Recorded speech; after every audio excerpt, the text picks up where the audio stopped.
আসসালামু আলাইকুম। প্রিয় স্কুল শাখার শিক্ষার্থীবৃন্দ, তোমাদের সবাইকে আহ্বান জানাচ্ছি আজকের অনলাইন ক্লাসে। আজকে আমরা যেই ক্লাসটি নিব সেটি শিক্ষার্থীবৃন্দ, গত ক্লাসটি আমরা ধ্বনির উপর নিয়েছিলাম। তো আমরা ব্যাকরণ নিয়ে যখন ক্লাস করি তখন আসলে আমি এভাবেই শুরু করেছিলাম যে ধারাবাহিকভাবেই আমি যেতে চাচ্ছি।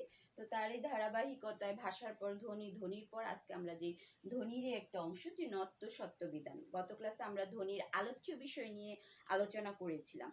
তো মেয়েরা নিশ্চয়ই মনে আছে নত্য সত্য বিধান ধ্বনির কোন অংশে আলোচিত হয়ে থাকে, অর্থাৎ আমরা যে চারটা আলোচ্য বিষয় আলোচনা করেছিলাম সেটি হলো, একটা হলো ধ্বনিতত্ত্ব, শব্দতত্ত্ব বা রূপতত্ত্ব, বাক্যতত্ত্ব, অর্থতত্ত্ব। তো আমাদের প্রথম যে আলোচনার বিষয় ছিল ধ্বনিতত্ত্ব, তারই অংশে আলোচনা করা হয়ে থাকে নত্য সত্য বিধান। তো এটা খুবই গুরুত্বপূর্ণ একটা বিষয় আমাদের নবম দশম শ্রেণীর জন্য, যেমন তেমনি উচ্চ মাধ্যমিকের জন্য। আমি তোমাদেরকে যেহেতু কলেজ শাখায় ক্লাস নিয়ে থাকি, আমি তোমাদের ক্লাস করাতে গিয়ে ওই কথাটা বারবার বলি যে আসলে আমরা এই নবম দশম শ্রেণীতে তোমরা যে ব্যাকরণের উপর গুরুত্ব দাও না, এমসিকিউতে যেহেতু আমরা উত্তরটা দিয়ে থাকি, অনেক ক্ষেত্রে আমরা এটা সঠিক ধারণা না নিয়ে গেলে আমরা কলেজে উঠেই হিমশিম খাই। তো সেইটা যেন তোমাদের না হয়, সেই তোমাদের সেই ধারণাটা পাল্টানোর জন্যই আমি ক্লাসে এই ধরনের কথাগুলো তোমাদের বলে থাকি এবং উৎসাহ দিয়ে থাকি যেন ব্যাকরণের প্রতি তোমাদের অনুশীলনটা তোমরা একটু বাড়িয়ে দাও।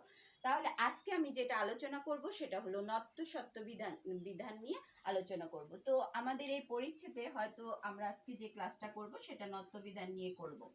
এখন নত্য বিধান কি? বিধান তো জানো একটা নিয়ম, যেখানে নিয়ম থাকবে সেটাই হলো বিধান।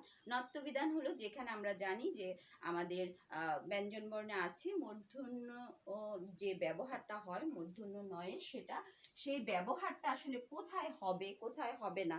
বিশেষ করে যখন খাতা দেখতে যাই দেখা যায় যেখানে দন্তন্য লেখার দরকার তোমরা মূর্ধন্য লিখো, যেখানে মূর্ধন্য লেখার দরকার সেখানে তোমরা দন্তন্য বসিয়ে দাও। তখন যখন এটার উপর মার্ক কাটা হয় তখন তোমাদের একটা খারাপ লাগে যে এই সামান্য ব্যবহারের জন্য নম্বর কাটা হয়। আসলে এটা বাংলা ভাষার ব্যাকরণে এই জিনিসটা গুরুত্ব সহকারেই দেখা হয়ে থাকে। তাহলে চলো শিক্ষার্থীবৃন্দ, যে আজকে আমরা যে নত্য বিধানের নিয়ম আছে সেটা নিয়ে আলোচনা করি। তাহলে আজকের আমার ক্লাসে আলোচনার বিষয় হচ্ছে নত্য বিধান। এখন নত্য বিধানে আমাদের খুব বেশি কিছু জানতে হবে না, জানতে হবে আমরা কোথায় দন্ত ন লিখবো আর কোথায় মূর্ধন্য ন লিখবো। তো সেটা লেখার জন্য আমরা জানি যে আমাদের ভাষার শব্দগুলো যে এসেছে সেটা উৎপত্তি অনুসারে 5 ধরনের হয়ে থাকে: তৎসম, অর্ধ তৎসম, তদ্ভব, দেশি, বিদেশি। তো আমাদের বাংলা ভাষায় কোথাও মূর্ধন্য ব্যবহারের নিয়ম নেই, অর্থাৎ তদ্ভব শব্দেও নেই, বিদেশি শব্দেও নেই, আছে তৎসম শব্দে। তো সেই তৎসম শব্দের কোথায় কোথায় আমরা নিয়মগুলো ব্যবহার করে থাকব। তাহলে আমরা তার আগে জানি নত্যবিধান কি, কাকে বলে। নত্যবিধান হচ্ছে যে তৎসম শব্দে মূর্ধন্য ব্যবহারের নিয়মকে বলা হয়ে থাকে নত্যবিধান। তো এখন তৎসম শব্দের কোথায় গিয়ে আমরা আসলে মূর্ধন্য ব্যবহার করব। প্রথমে আমরা যে আমাদের ট বর্গীয় ধ্বনি আছে, এটা আমরা জানি, আমরা ক্লাস করে নবম শ্রেণীতেও ক্লাস করে এটা এই বিষয়ে আমাদের ধারণা একদম খুব ভালোভাবেই হয়েছে। ট বর্গীয় যে ধ্বনি আছে তার পূর্বে আমরা সব সময় কি করব, ট বর্গীয় ধ্বনির পূর্বে মূর্ধন্য ব্যবহার করব।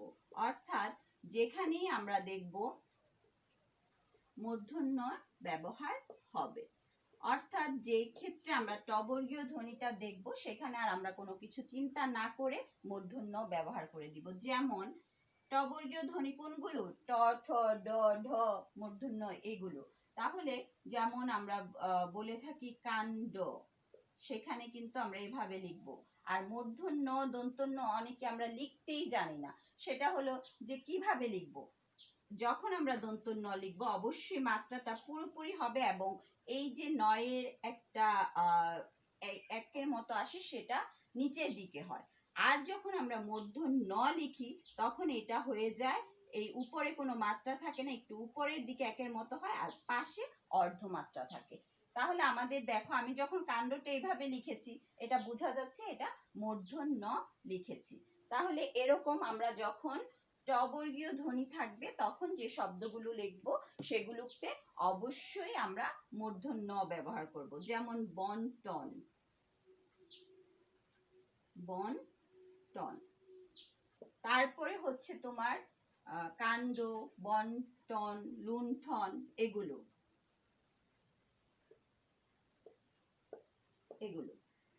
তাহলে আমাদের নত্যবিধানের প্রথম নিয়মটাই হচ্ছে তৎসম শব্দে। অবশ্যই আমাদের এখানে তৎসম শব্দ থাকতে হবে মেয়েরা। আমি আগেই বলে নিয়েছি যে আমাদের বাংলা ভাষায় তদ্ভব দেশি বিদেশি শব্দে মূর্ধন্যয়ের ব্যবহার নেই।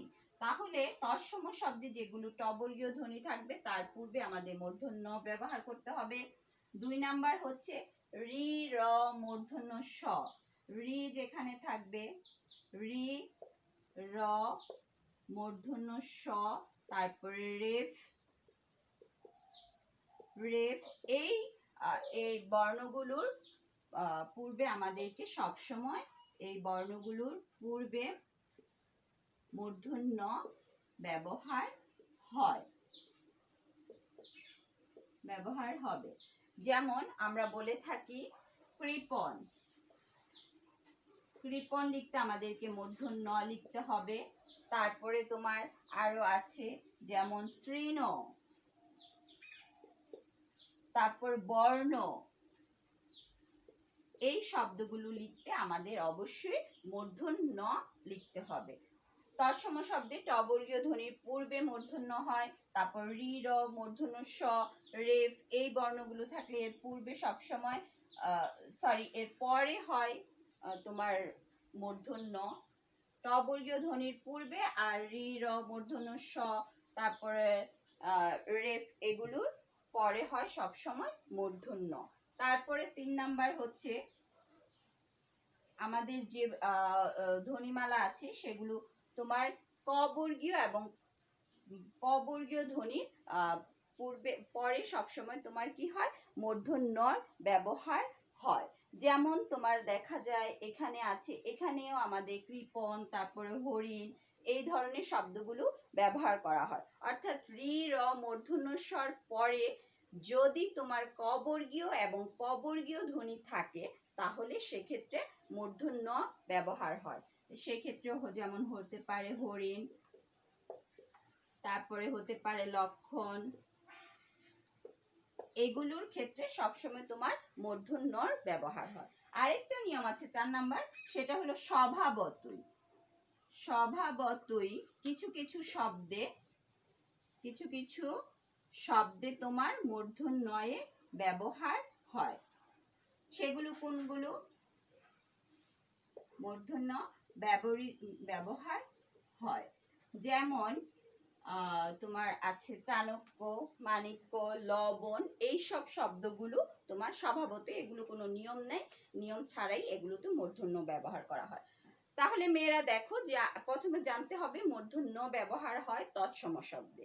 তারপর কোথায় কোথায় তৎসম শব্দের টবর্গীয় ধ্বনির পূর্বে আমাদের মূর্ধন্য ব্যবহার হয়, তারপর রি, র, মূর্ধন্য স, রেফ এর পরে মূর্ধন্য ব্যবহার হয়, তারপরে তোমার রি, র এর পরে যদি ক বর্গীয় এবং প বর্গীয় ধ্বনি থাকে সেই ক্ষেত্রেও তোমার মূর্ধন্য ব্যবহার হয়। আর কিছু কিছু শব্দে স্বভাবতই মূর্ধন্য ব্যবহার হয়, সেখানে কখনোই দন্তন্যর ব্যবহার হয় না।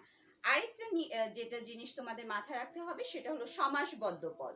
যেই সমাসবদ্ধ পদ তোমরা জানো, এর আগে সমাস পড়েছো, যে শব্দগুলো সমাসের মাধ্যমে হয়ে থাকে, সমাসের নিয়ম মেনে হয়ে থাকে, সেই সব ক্ষেত্রে কখনোই আমরা কি করব না, নত্যবিধানের ব্যবহারটা খাটাবো না। সেখানে সবসময় দন্তন্য, অর্থাৎ বাংলা শব্দের মতো তোমার এই সমাসবদ্ধ শব্দেও সবসময় দন্ত নয়ের ব্যবহার হবে। সেক্ষেত্রে আমরা কখনোই নত্যবিধানের নিয়মটা খাটাবো না। যেহেতু এমসিকিউ পদ্ধতিতে আসে, আমাদের এটা একটা গুরুত্বপূর্ণ প্রশ্ন আসে যে সমাসবদ্ধ শব্দে নত্যবিধানের নিয়ম খাটে কি খাটে না, বা নত্যবিধানের নিয়ম হয় কি না। সেক্ষেত্রে উত্তরটা হবে যে সমাসবদ্ধ নিয়মে নত্যবিধানের নিয়ম খাটে না।